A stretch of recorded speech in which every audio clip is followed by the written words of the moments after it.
Okay, guys, I just found something out and it's blowing my mind. Some of you may already know this, so don't come in the comments like, you didn't know that? No, I didn't. You know why? Because I live in the United States of America, where we have been brainwashed and not been taught about real history. Okay, if you guys go to the first video on this playlist, the simulation, I filmed it on January 11th, 2021. And it was showing how all of the times were different on every clock, every digital clock.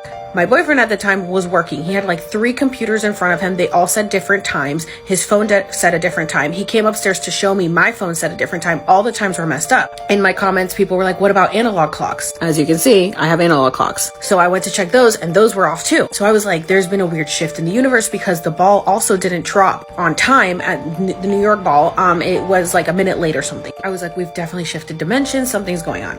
Look at this. I recently came across a video talking about how the calendar is supposed to have 13 months, but the Gregorian calendar changed it, which is the calendar we follow today. So I see this comment, come to Ethiopia, you will see what you are saying. We have 13 months within a year. So someone commented, right now we're in 2014, year of Mercury. Today's date is Thursday, the 22nd of March, 2014. Our new year is on the 1st of September. And I was like, wait, they're living in 2014 and we're living in 2022? Is that why they say that all time is simultaneous, like past, present, and future, we're all living in it at once? But then I saw this comment. So if we're in 2014, according to your calendar, 2020 Gregorian calendar corresponds to 2012, your calendar, when the truth started to come out and people woke. So the Mayans were right. COVID really put everyone in 2020. Using your calendar, that means that the year 2012 was the end of the world. Mind blown. Okay, so of course I had to look up when our calendar started. It was in 1582. Ethiopian calendar started around AD 400.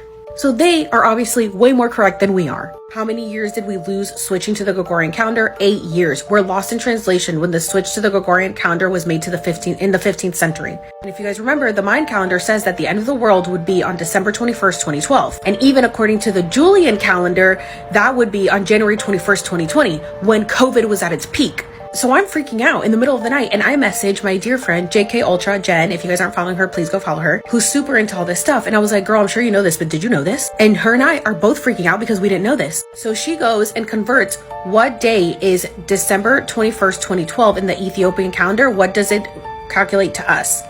December 31st, 2019.